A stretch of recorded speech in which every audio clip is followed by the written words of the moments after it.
ఒకడు క్రొత్తగా జన్మించితేనే పరలోక రాజ్యమును చూస్తాడు. నీవు నేను పరలోక రాజ్యమును చూడాలి. మనము క్రొత్తగా జన్మించాలి.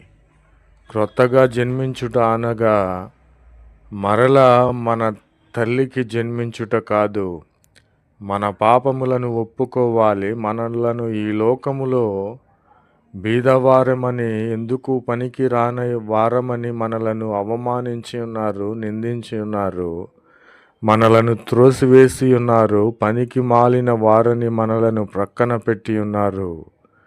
కనుక మనము ఏమి చేయాలి? ఆ పరిస్థితుల్లో దిగులు చెందక, భయపడక, అవమానములను ఆ విధముగా కొట్టివేసే దేవుడు ఉన్నాడని మనము తెలుసుకొని